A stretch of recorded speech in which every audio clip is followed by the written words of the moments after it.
Boa noite, boa tarde, bom dia. Deixa eu ajeitar aqui, para darmos sequência ao nosso estudo, Vida e Sexo, de Emmanuel. Hoje nós vamos refletir sobre a questão dos desajustes. Oi, Eleuzinha. Foi a primeira a entrar. Eu já comecei aqui, estou falando já sobre os desajustes. E tudo bem?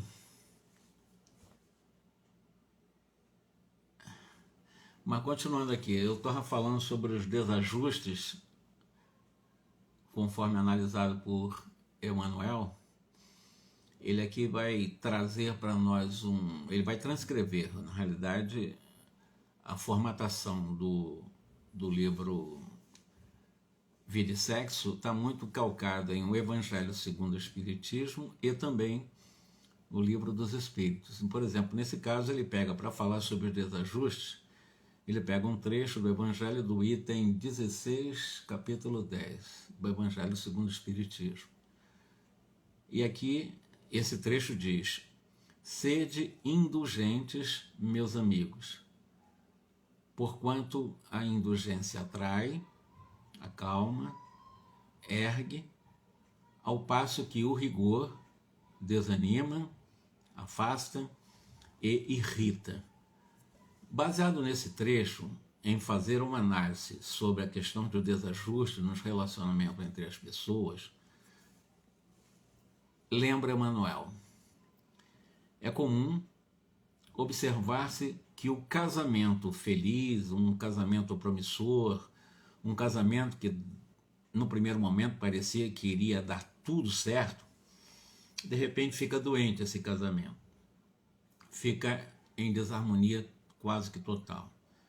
E ele lembra: revelam-se empecilhos dos cônjuges na rotina do dia a dia, conflitos, doenças, desníveis em vários aspectos, falhas de formação no campo moral, no campo intelectual, no temperamento, e aí vai mostrando exatamente esses fatores, como de um casamento feliz começa a ficar um casamento infeliz, um casamento adoecido. E ele vai mostrando, às vezes, é a mulher que se casou acreditando encontrar no jovem, no homem, no esposo, o retrato psicológico do pai, a quem se vinculou desde o berço. Em outro, ou em vários outros casos, é o homem a exigir da companheira a continuidade da própria mãe, a quem se jungiu ou conectou desde a vida fetal. Ocorre que o matrimônio é uma quebra de amarras através da qual, aí ele vai usar uma metáfora, o navio da existência larga o cais dos laços afetivos por muito tempo jazia ancorado. Então os filhos estão sob as asas dos pais durante um bom período, e na metáfora, em algum momento, esses filhos saem de casa, eles saem do seio familiar para a constituição da família. Aconteceu conosco, acontecerá também com os nossos filhos, com os nossos netos. E ele vai usando a metáfora, que esse navio da existência larga, então, o cais dos laços familiares, os laços afetivos, onde por muito tempo jazia ancorado. Na viagem que se inicia a dois, parceiro e parceira se revelarão um à frente do outro, tais quais são e estão na realidade, evidenciando em toda a extensão os seus vícios, suas tendências, até as virtudes, se por um acaso possuam, mas eles vão, um perante o outro, longe do seio familiar, vão se mostrar tais quais são. Aí ele vai falar desajustes, ocorrerão inaptações, e vão aparecendo exatamente, além desses desajustes, desse desequilíbrio, que vai ameaçando o que ele chama da estabilidade dessa embarcação doméstica que navega nas águas da experiência agora da vida de um casal. Então é até admissível se procure, nesses casos de um casamento doente, em que os cônjuges estão com suas incompatibilidades de comunicação e de convívio sadio, é admissível, é importante que se procure o auxílio de técnicos, de especialistas capazes de sanar as lesões nesses momentos em que a embarcação está para afundar.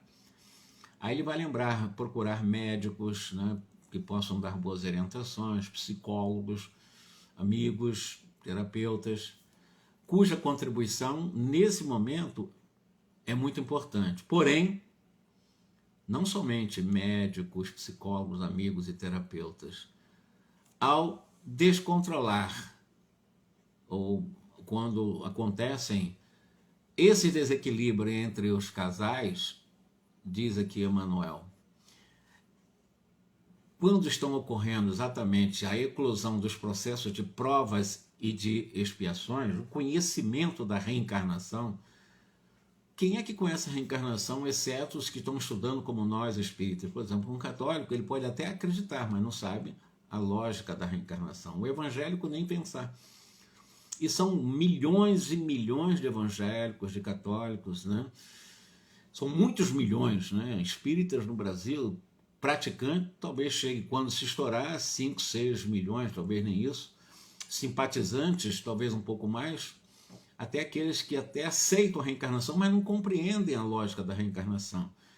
E para Emmanuel, nesse desenrolar dos obstáculos das provas no casamento, o conhecimento da reencarnação pode trazer aos conflituados novo campo de observações e de reflexões, conduzindo-os à tolerância para a reharmonização. Detalhe, a importância do conhecimento da reencarnação para que haja um esforço maior, dentro das reflexões que a reencarnação nos convida, a nos conduzir de uma forma mais tolerante para a busca dessa reharmonização, conhecendo a lógica da reencarnação.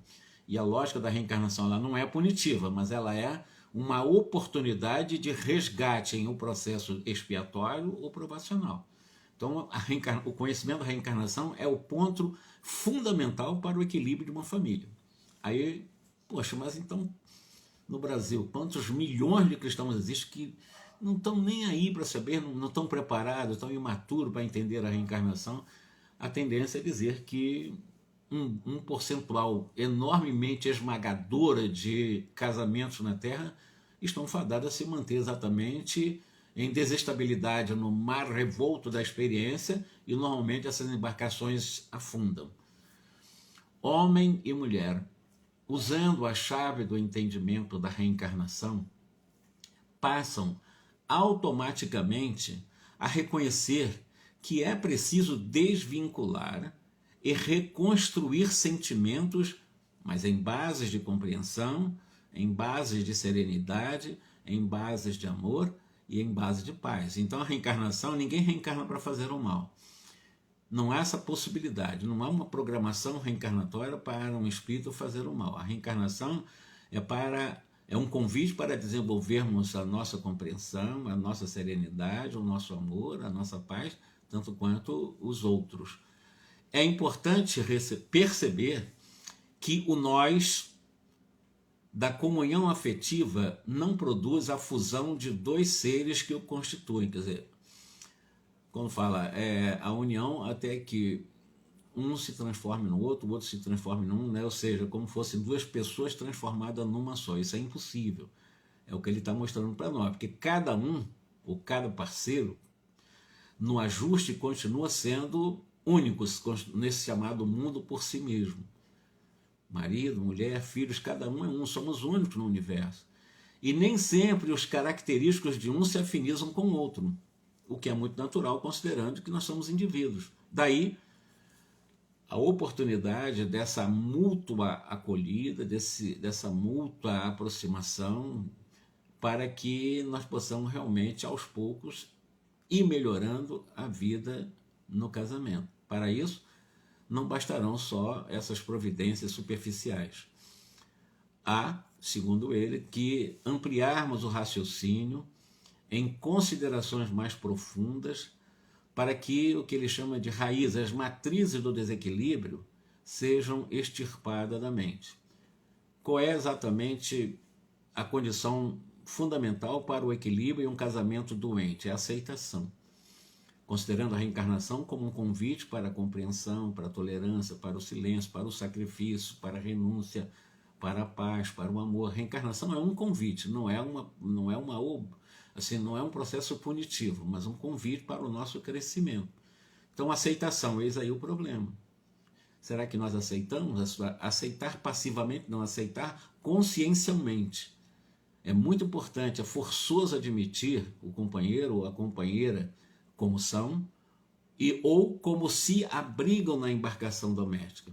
Aceitar o outro, admitir o companheiro, os dois trabalhando juntos para se melhorarem. E feito isso, inicie a obra da edificação ou da reedificação conjunta, reciprocamente. Óbvio que conclusões e atitudes não se impõem no campo mental, quer dizer, não há como você criar leis impositivas para que um casal em desequilíbrio, obrigatoriamente vocês têm que se equilibrar. Não é assim, é um processo de a eclosão da consciência de uma realidade e da necessidade que ambos têm para se ajustarem na compreensão, na educação, no amor, na tolerância, etc. Enquanto não houver essa compreensão, não vai ser por obrigação que vai manter essa união equilibrada. Nada que é obrigatório dá certo. Considerando essa realidade, e como ele diz, é óbvio que conclusões e atitudes não se impõem no campo mental, entretanto, jamais se arrependerá quem verdadeiramente se disponha a estudar os princípios da reencarnação, mais uma vez o tema reencarnação, e da responsabilidade individual na própria caminhada, no caso, nessa jornada em uma embarcação, saindo do cais do grupo afetivo, enfrentando muitas vezes esse mar revolto da experiência. Obtém-se da vida o que se dá à vida. Colhe-se o material que se planta para a vida. Então, tudo que nós oferecemos à vida, quando se oferece a vida, não é só um campo material, um campo emocional, um campo dos nossos pensamentos, dos nossos sentimentos, das nossas emoções. E, evidentemente, aquilo que eu ofereço, a vida vai me dar de volta, né? Colhe-se aquilo que eu planto, é o que ele está dizendo, obstém-se da vida, o que se lhe dá. Colhe-se o material de plantio. Habitualmente, o homem recebe a mulher como a deixou exatamente no ponto em que a deixou na vida passada, recente ou remota. Então, isso vale para a mulher também, ou seja, nos cenários do tempo, que se foram para o continuismo da obra de resgate ou de elevação no tempo de agora, acontecendo o mesmo referentemente à mulher. Em outras palavras, normalmente nós, ou homem ou mulher, vamos receber o companheiro ou a companheira no mesmo ponto em que nós deixamos de vidas anteriores. Os cenários que nós criamos em vidas anteriores vão refletir no cenário da vida atual, porque nós colhemos da vida aquilo que nós damos para a vida. O parceiro desorientado, o enfermo, o infiel, né? Quem é esse parceiro infiel, desorientado, enfermo? Exatamente aquele homem que a parceira em existência anterior conduziu a perturbações, a doença ou a própria deslealdade através de atitudes que o algemaram em deploráveis estados compulsivos.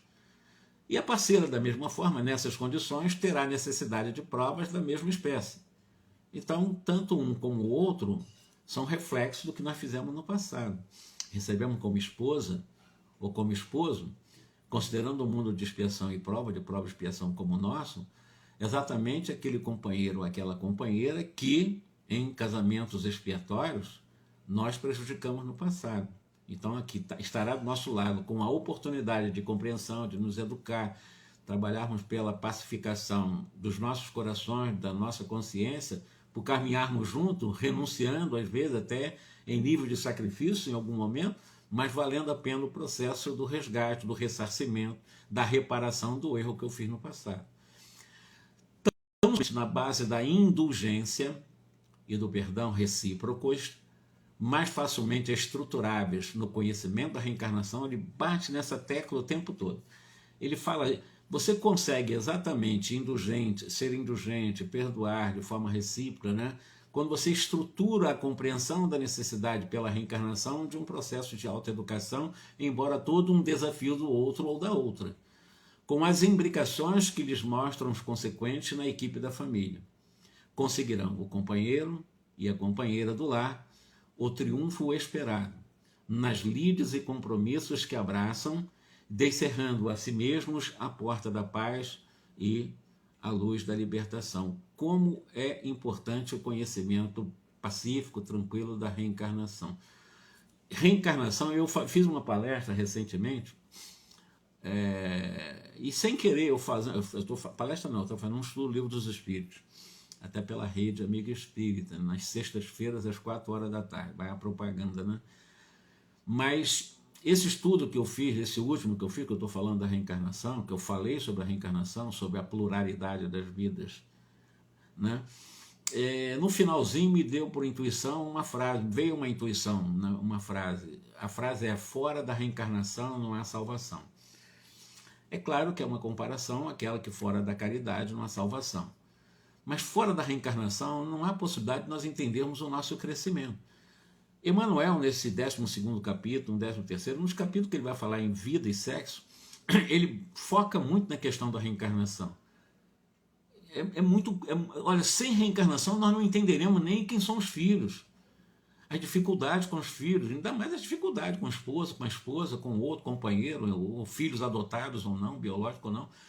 Mas somente a reencarnação estabelece os parâmetros corretos de compreensão desse processo expiatório ou provacional, lembrando que os casamentos na Terra, os chamados casamentos por afinidade, são muito raros, né?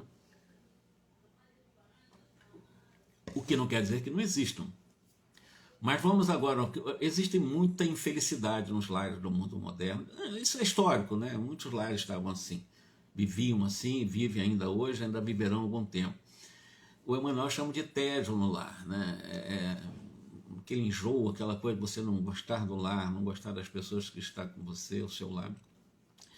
Ele vai buscar na 939, que é uma questão que o Allan Kardec levantou aos bons espíritos, quando ele perguntou: uma vez que os espíritos simpáticos são induzidos a unir-se, como é que entre os encarnados, frequentemente, só de um lado há afeição, e que o mais sincero amor se ver acolhido com indiferença e até com repulsão? Uma coisa estranha, né? Considerando que espíritos simpáticos induzidos a uma união em que, de repente, quando encarnados, né, é comum acontecer que um gosta muito e o outro repulsa, até mesmo esse amor sincero de um, né? Não há uma reciprocidade. E a pergunta é essa, né? Como é que entender essa indiferença do outro, até a repulsa do outro? Como é, além disso, que a mais viva das afeições de dois seres pode mudar-se em antipatia e mesmo em ódio? Ainda Allan Kardec perguntando aos espíritos na questão que eu citei, que é 939. E eles dizem: não compreendes então que isso constitui uma punição, se bem que passageira? Detalhe, eu não costumo usar a palavra punição, talvez seja uma questão de tradução, ou Kardec concediu usar a palavra punição, porque nos estatutos de Deus não há espaço para punições. Deus não pune, Deus ama. Deus estabeleceu leis, regras, para aquele que obedecemos às regras, para aqueles que nos submetemos às regras divinas. Evidentemente, essas regras vão funcionar para o nosso melhoramento o tempo todo. Um processo punitivo traria como consequência eu mascarar, consertar o meu comportamento. Eu fico com medo de ser punido, aí eu finjo que sou bom. Não existe punição nas leis de Deus. Deus não pune, Deus ama. Mas, de qualquer maneira, vamos considerar, porque está exatamente essa tradução, né? Mas é um processo expiatório, é um processo provacional, é um convite para a renúncia, para o sacrifício, em muitos casos. Então, para fazer exatamente uma interpretação correta da palavra aqui, assim, não compreende, diz os Espíritos, então, que isso constitui um processo provacional ou expiatório, ou um convite para uma reeducação no campo do sentimento, no campo do afeto, se bem que passageira, porque não existe possibilidade de um sofrimento eterno. A eternidade é o sofrimento, quem dá é aquele que sofre, e à medida que ele se cansa, ele sai do sofrimento e busca a felicidade, porque é o destino de todos nós, que nós fomos criados e a nossa meta é a pura e eterna felicidade. Nós fomos criados para isso, e todos chegaremos a isso, mais cedo ou mais tarde. Depois, quantos são, ainda os espíritos respondendo a Allan Kardec, os que acreditam amar perdidamente porque apenas julgam pela aparência? Então amam o físico, a forma, não a essência. Ama por interesse ou material, pela beleza, pela juventude, pelo status social, etc. Isso não é amor. É o que ele está dizendo, é o que os espíritos estão dizendo para Allan Kardec, né? Parece que amar perdidamente porque estão julgando esse suposto amor apenas pela aparência, por aquilo que é impermanente. E que abre obrigados a viver com a pessoa amada, né, essa perdidamente amada, né, não tardam a reconhecer que só experimentaram um encantamento material e absolutamente impermanente. Não basta uma pessoa estar enamorada de outra pessoa que lhe agrada e em quem supõe belas qualidades. Vivendo realmente com ela, é que poderá apreciá-la. Tanto assim, que em muitas uniões, que a princípio pareciam destinadas a nunca ser simpáticas, que seria o contrário, parece que ia dar tudo errado, acabam os que a constituíram depois de se haverem estudado bem e de bem se conhecerem, por votar-se reciprocamente duradouro e eterno amor, porque foram firmes na estima. Ou seja, parecia que não ia dar certo, e de repente, quando um começou a estudar o outro, viram que tinha muitos pontos em convergência e acaba dando certo, exatamente o contrário. Um parecia que dá certo, estava perdidamente, tal, conviveu, se não era nada daquilo, desfaz-se o sonho. E existem outros casos, como ele mostra aqui para mim, né? Exatamente, pareciam que nunca iam dar certo e dá certo. Cada caso é um caso. Cumpre, diz ainda os espíritos para Allan Kardec, não se esqueça de que é o espírito quem ama e não o corpo. De sorte que, dissipada a ilusão material, biológica, corporal, né, o espírito vê a realidade. Duas espécies há de afeição: a afeição do corpo e a afeição do espírito, da alma, acontecendo com frequência tornar-se, ou as pessoas se confundem uma com a outra. Quando é que eu estou mais preso com essa pessoa que seria o meu sonho de ser amada? Apenas com esse tipo de sentimento, ou seja, uma afeição corporal apenas, que me atrai a questão do corpo só da pessoa, ou que é verdadeiramente uma atração, uma afeição espiritual? Como distinguir isso? Com o tempo. Não existe, né, varinha mágica de condão, não. Isso é espiritual, aquilo é material, é com convívio. Quando pura essa afeição e quando simpática, a afeição da alma é duradoura. Agora, quando a afeição é corporal, evidentemente acaba não sendo afeição, né? É apenas uma ilusão e é bem efêmera, é bem rápida essa afeição quando é apenas pelo corpo, pelas coisas impermanentes. Daí vem, isso é o Emmanuel explicando para nós, que muitas vezes os que julgavam amar-se com eterno amor passam a odiar-se desde que a ilusão se desfaça. A ilusão de quê? De uma afeição por uma coisa que em algum momento vai não ser tão belo, né? Que a pessoa às vezes fica muito ligada à beleza de alguém. A beleza é um ponto de referência muito importante para a atração de muitos seres. Não digo que todos, mas quase que da maioria dos casos, né? A pessoa olha muito a questão da beleza, a questão da formação, da estética de alguém. E isso não é a melhor referência, claro que não é, porque você vai ficar preso a uma casca, né? E essa casca, evidentemente, vai acabar realmente com o tempo ser desfeita. Então, o ideal é tentar, se houver exatamente essa afeição biológica, mas que acima dessa afeição, dessa atração, de um arrastamento, de uma suposta afeição sonhada, que se pense antes, nós que somos reencarnacionistas pelo menos, né, de que naquele corpo, ou belo ou não tão belo assim, tem uma alma que sempre será bela, isso é importante. Ah, mas tem almas feias? Não, toda alma é bela porque veio de Deus. Deus não cria coisa feia, Deus só cria coisas bonitas. Toda alma é bonita. Por pior que ela tenha feito coisa errada e transitoriamente ainda faça, com o tempo ela voltará à beleza do qual na sua origem já veio da mão do Criador. Isso é bonito, saber que todo ser humano é belo em essência. é ter a certeza disso, né? Agora, priorizar aquilo que é transitório, que é impermanente, em detrimento daquilo que realmente é permanente, nós vamos entrar exatamente nesse processo de ilusão. Então, muitas vezes, os que julgavam amar-se como eterno amor passam a odiar-se até, desde que a ilusão se desfaça quando há essa afeição apenas física. Seja qual for, ou seja, qual seja o motivo, em que o tédio, estou falando do tédio no lar, no tédio, a infelicidade, a tristeza na família, né, se fundamente, recorram os que estão passando por essa, né, por essa coisa ruim dentro de casa, os companheiros imanizados em mútua associação no lar, ao apoio recíproco mais profundo e mais intensivo. Com isso, estarão em justa defesa da harmonia íntima, sem castigarem o próprio corpo. Detalhe, se estamos vivendo uma infelicidade dentro de casa, por várias razões, a tendência nossa é culpar os outros, o vizinho, o parente, etc. Não, não tem que culpar ninguém. Ninguém é culpado. Se instalou um tédio, uma coisa, um desgaste dentro de casa, é o que ele está falando. Vamos ver exatamente em que ponto nós podemos realmente diminuir esse desgaste e até sair do desgaste e ter um prazer de viver em família. Existem várias técnicas, né? O Evangelho nos ensina, Jesus nos ensinou a vigília comportamental e a oração. Trazer para casa pela oração as boas energias para que esse casal, com o tempo, possa se reequilibrar.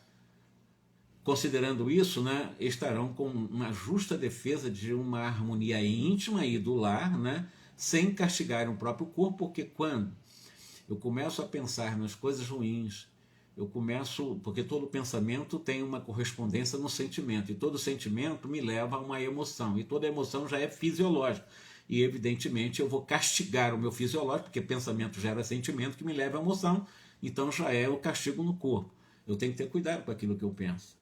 Eu não sou proibido, eu posso pensar o que eu quiser da minha vida, mas eu preciso selecionar os pensamentos, foi disse Jesus. Vigiar comportamento. Por que eu estou triste? Por que eu alimento tristeza? Por que eu estou infeliz? O espírito não é infeliz, ele tem infelicidade, porque espírito em essência é feliz, todos nós somos felizes em essência. Agora, transitoriamente, nós experimentamos a infelicidade. Mas, de qualquer maneira, é importante ver como eu estou me conduzindo em termos de comportamento de pensamento, sentimento e vontade. Porque quem dá norte ao meu pensamento não é o pensamento de ninguém. A não ser que eu terceirize, eu deixo que meus obsessores tomem conta do meu pensamento, aí eles começam, por telepatia, realmente a me tornar um verdadeiro robô e destroçar meu lar, minha casa, por invigilância do pensamento. Por isso Jesus falou, vigiar e pensar, e vigiar o pensamento e orai. Então a oração potencializa exatamente pela minha vontade a sublimação do meu pensamento, ou a purificação do meu pensamento.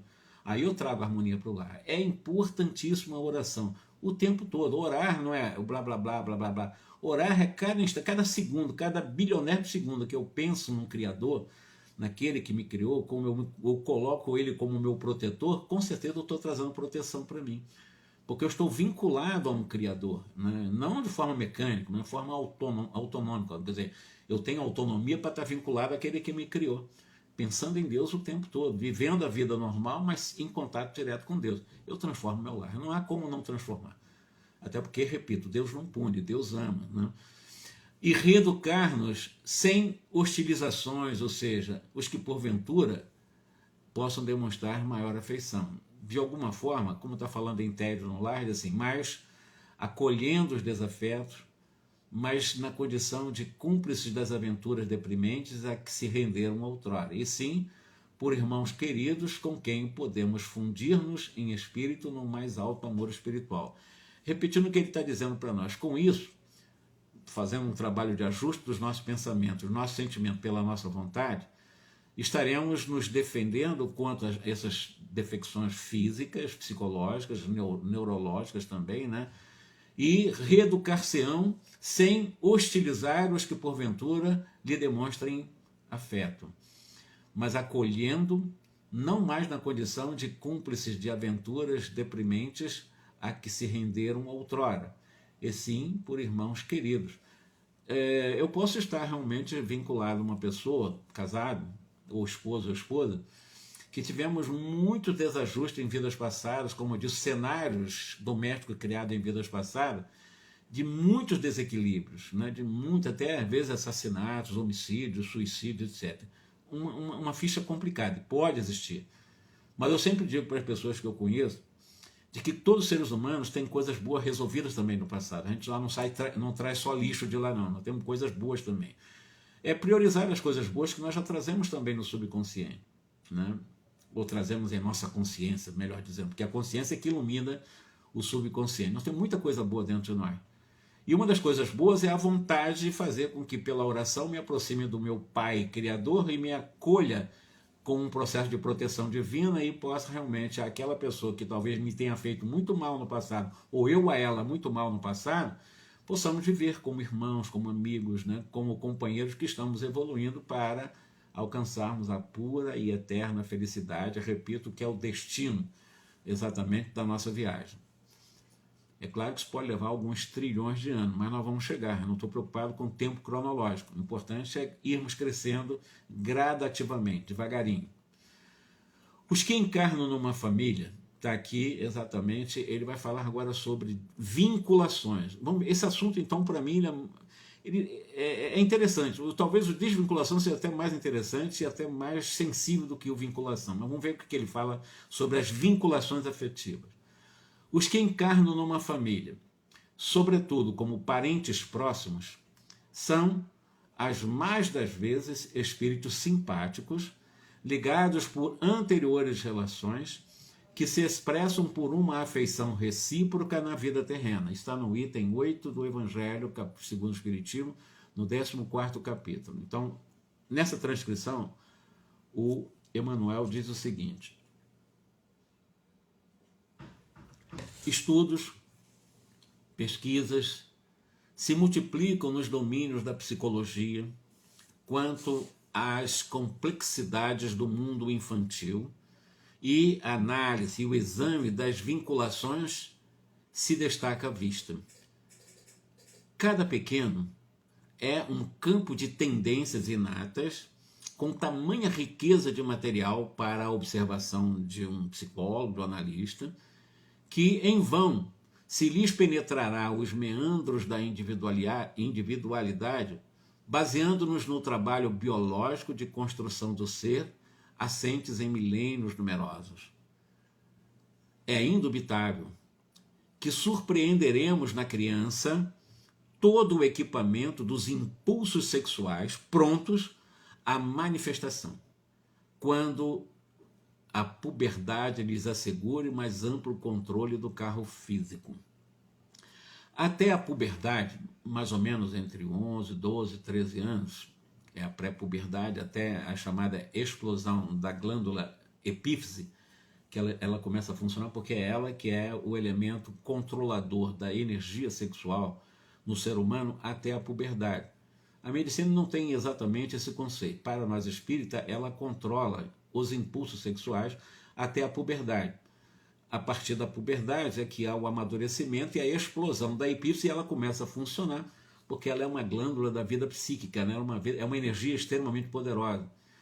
E é exatamente aí que se eclode também todas as experiências muito fortemente ligadas ao campo afetivo, naquela ex-criança, agora já na juventude. Se não foi bem conduzida, ela tenderá realmente a viver sem saber lidar com a própria sexualidade. E ele vai dizer exatamente isso: é indubitável que surpreenderemos na criança todo o equipamento dos impulsos sexuais prontos à manifestação, quando a puberdade lhe assegure o mais amplo controle do carro físico.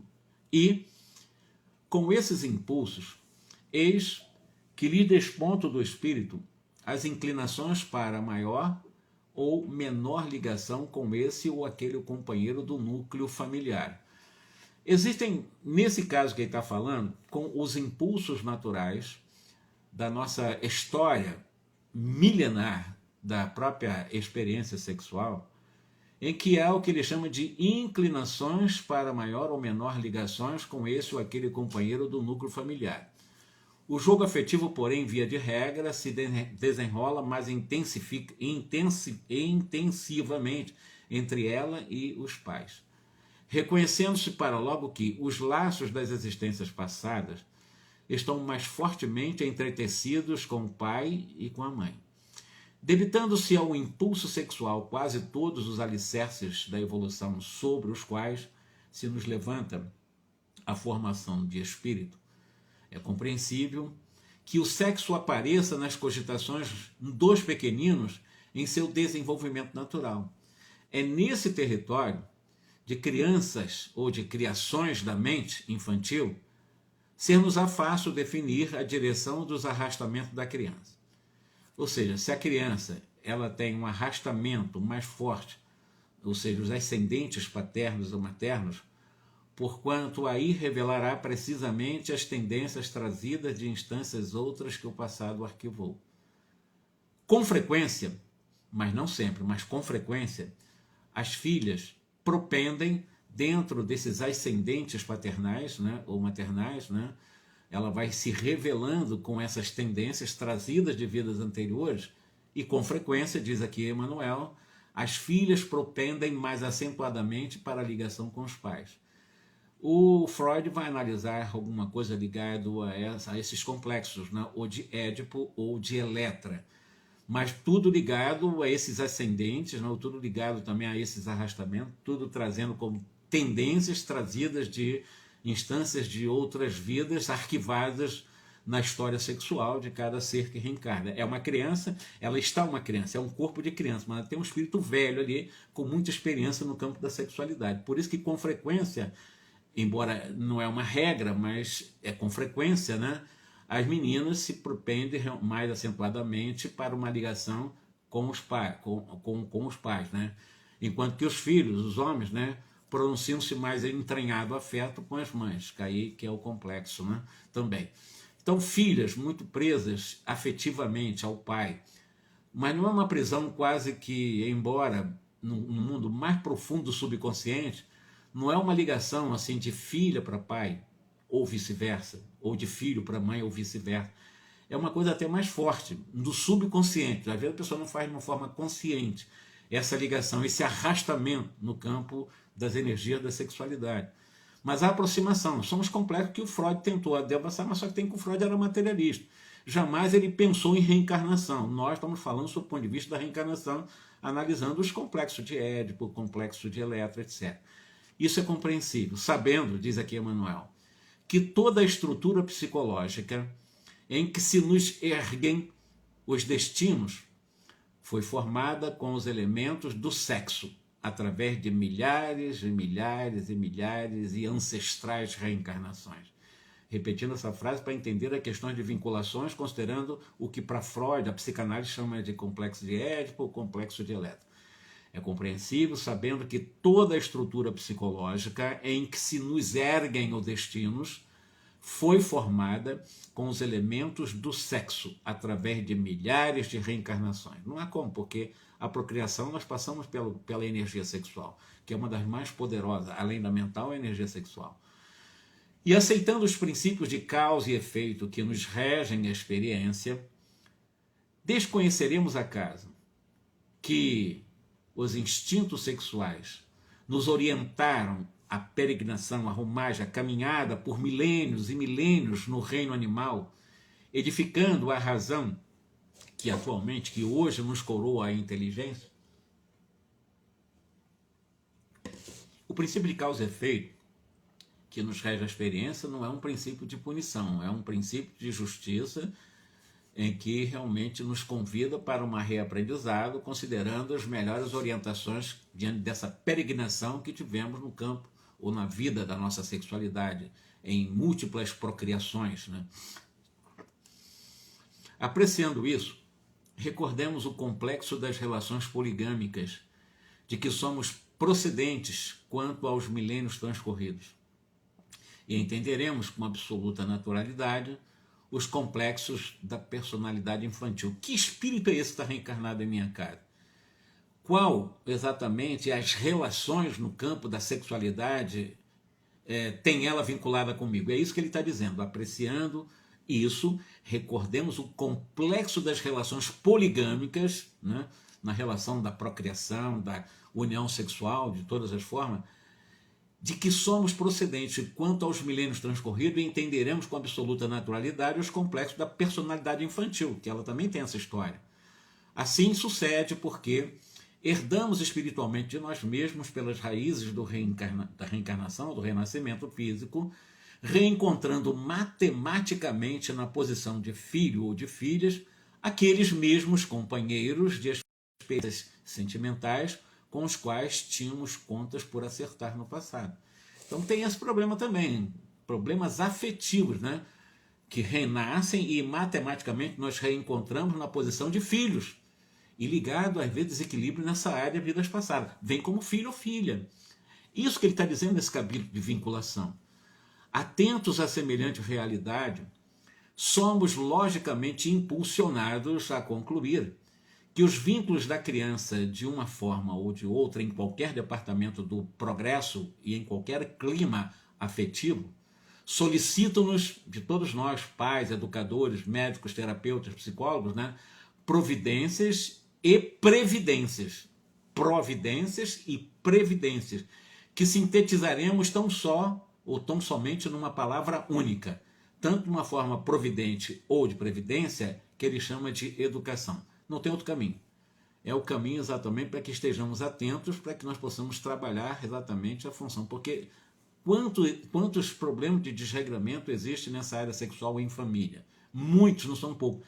Quase sempre as violências no campo da sexualidade, da pedofilia, essas coisas tudinho, acabam acontecendo no lar.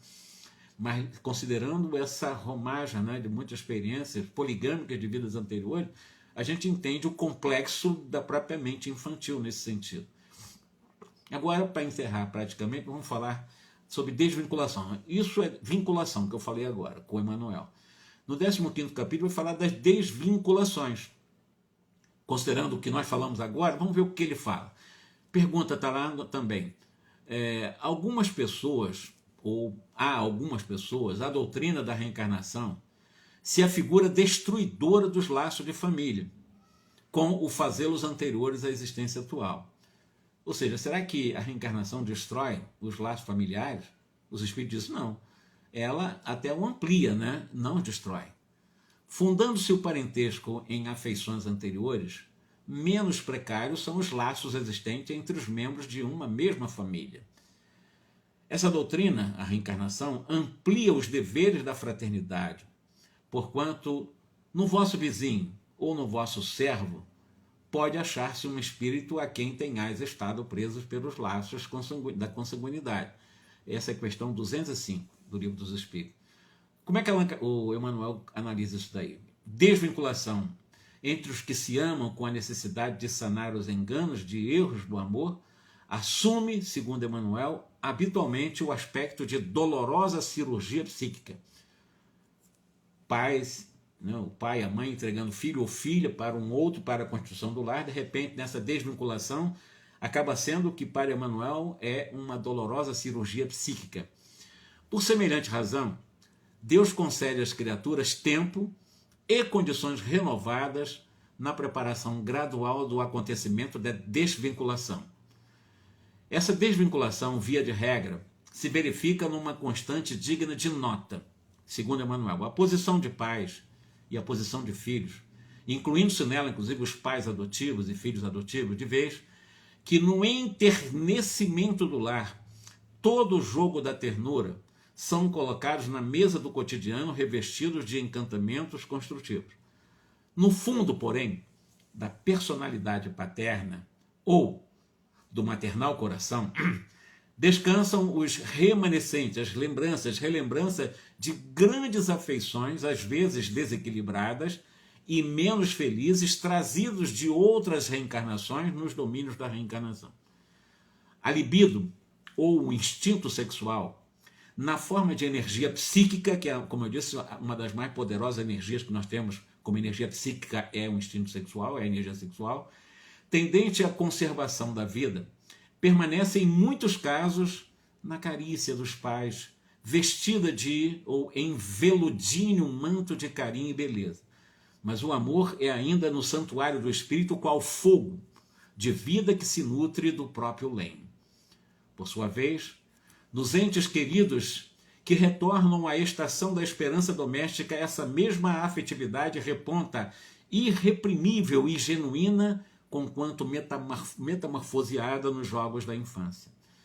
Os pequeninos, porém, recém-vindos da amnésia natural, do esquecimento natural que a reencarnação lhe impõe, não conseguem esconder as próprias disposições no campo das preferências. Ele falou isso lá nas vinculações. E surgem neles, subitamente, quase sempre, as inclinações descontroladas, nos caprichos com os que se mostram exigindo especial atenção de pai ou de mãe, a revelarem de modo claro para que o rumo lhes dirijam os laços mais fortes. De regra, com exceções, volta ele a tocar no mesmo assunto. Aliás, as filhas se voltam para os pais e os filhos para as mães, patenteando a natureza das ligações havidas em existências passadas e prenunciando a obra de desvinculação que se executará inevitável no futuro próximo. Ou seja, o complexo de Édipo ou de Eletra, né? Um filho muito ligado à mãe e uma filha muito ligada ao pai, nesse sentido muito forte, né? Considerando essas ligações havidas em existências passadas, e que vai necessitar de uma desvinculação como uma cirurgia psíquica, do qual, às vezes, um pai está entregando uma ex, como filha atual, uma ex-amante, uma ex-companheira dela para uma outra pessoa. É isso, exatamente isso que ele está falando. Óbvio que nem todos os filhos aparecem no lar categorizados a conta de desvinculação. Claro, são exceções, mas esses são casos reais. É o que ele está dizendo. Existe isso, os complexos de Édipo, não é toda a família, né? Mas acontece demais essa questão dessa vinculação muito forte de filho com a mãe e de filha com o pai. Mas, de qualquer maneira, ele diz, nem todos os filhos aparecem categorizados a conta de desvinculação afetiva. Porquanto, ou seja, os que não têm essa ligação passada no campo da sexualidade, se essa pessoa for casar com uma outra pessoa, isso não é nem considerado uma desvinculação, é um casamento que segue. A desvinculação está ligada às pessoas sexualmente ligadas em vidas passadas que reencarnam nas condições de filhos. Aí há uma desvinculação dessas uniões, né, dessas experiências do passado, é o que ele disse para nós. Porquanto milhões de espíritos no corpo da humanidade tomam a estrutura física no desempenho de encargos simples ou complexos, valendo-se da colaboração dos pais, a maneira de amigos que se entreajudam nas faixas da confiança e da afinidade recíproca. Isso é um caso normal, ou seja, que não há o complexo, esse complexo psicológico de Édipo ou de Elétra, que eu acho que é a maioria, né? Mas existem esses casos aí do complexo de Édipo. Referimos, porém, ao lar com pouso de desligamento, porque na Terra as relações entre pais e filhos, e consequentemente as relações de ordem familiar, constituem clima ideal para a libertação de quantos se uniram entre si de modo inconveniente nos desregramentos emotivos em nome do amor. É assim que a sabedoria da natureza faculta o reencontro, sob as teias da parentela, de quantos se desvairaram em outros tempos nos desmandos de ordem sexual. Reencontro esse que persiste em condições mais íntimas e mais profundas, até que os companheiros do pretéritos reencarnados na posição de filhos atinjam a juventude na existência nova, elegendo novos parceiros para a sua vida afetiva, ante a presença ou a supervisão dos pais ou dos familiares outros, nem sempre satisfeitos ou tranquilos com as escolhas que são obrigados a assistir ou a aprovar por força das circunstâncias. Ou seja, pai e mãe não satisfeitos de entregar um filho ou uma filha para um casamento, que ainda está vinculado até de vidas anteriores no campo da sexualidade. Exatamente o que ele está falando para nós. Pais que sofrem na entrega das jovens que o lar lhes confiou, como filha, né? Aos companheiros que as requisitam para os mistérios do casamento, quase sempre esses pais estão renunciando à companhia de antigas afeições que eles mesmos no passado mal conduziam. Vem como filha, mas levaram para o mau caminho no campo sexual em vidas passadas, bem como filha, e que agora entrega para outro, para casamento, para constituir um novo lar. Ao passo que as mães experimentam análogo fenômeno de dilaceração psíquica, em que, se separando de filhos que lhes recordam, embora inconscientemente ou subconscientemente, as ligações empolgantes e menos felizes dos tempos que já se foram. E através das lutas e adeuses em família, com a criação de núcleos diferentes na parentela, pela transferência habitual dos filhos, seja a noras, seja a genros, ou a tarefas e experiências diversas da deles, Os pais, sempre que respeitem a necessidade e resoluções dos seus rebentos, alcançam uma vitória sobre si mesmo no rumo da própria emancipação na imortalidade.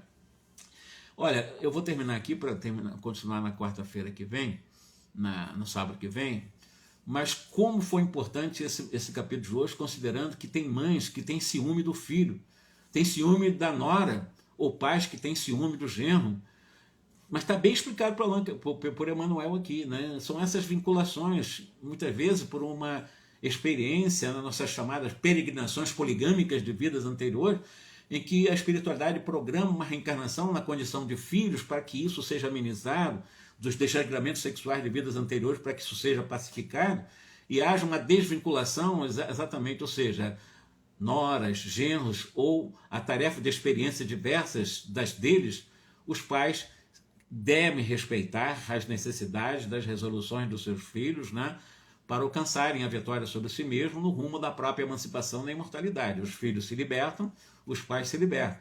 Mas tem pais que não se libertam, não. Ficam com muito ciúme do genro, mães que ficam a mãe com ciúme da nora, e assim vai, né? É complicado. Como eu disse, quem conhece a reencarnação no Brasil? Pouca gente. Então, no nível subconsciente, muitos pais agem assim. Está entregando uma ex-amante, uma ex-mulher de aventura sexual, na condição de filho agora, para uma outra pessoa. Quer dizer, no subconsciente ele não está aceitando muito bem isso. Mantém um ciúme muito grande. E fora aqueles outros casos, né, que pais mantêm, né, essas ligações profundas com o filho como se fosse esposa dele. Muitos casos são um desregramento profundo, né, fugindo da ética cristã. Mas nós não podemos tirar de foco que nós estamos analisando um livro profundo que considera a questão da reencarnação. Se nós não considerarmos a questão da reencarnação, o Emmanuel está falando muita besteira, não. Ele está considerando tudo isso que ele está falando nesse capítulo da desvinculação, os princípios da reencarnação e a nossa trajetória, a nossa peregrinação poligâmica de vidas anteriores em milênios de experiência, em milênios de existência, né? A nossa vida é um pouco isso também, né? O mais importante é, como dizia Jesus, é estarmos vigilantes e orarmos o tempo todo. Que Jesus nos abençoe e que na próxima sábado nós possamos dar continuidade exatamente quando ele vai falar conosco. Enfim, vai dar continuidade, ele está dando continuidade. O tempo todo ele está dando continuidade ao estudo, né? E que nós possamos com ele aprender. Ele vai falar sobre aversões, né? Aversões dos filhos com os pais, pais com os filhos. Vamos analisar a questão das aversões domésticas no próximo sábado, tá bom? Uma ótima noite para todos nós, muito obrigado, que Jesus nos abençoe. Tenhamos então uma excelente noite, lembrando sempre Jesus, né? Vigiai e orai o tempo todo, a fim de não cairmos em tentações, como dizia ele, né? Muita paz, meus irmãos.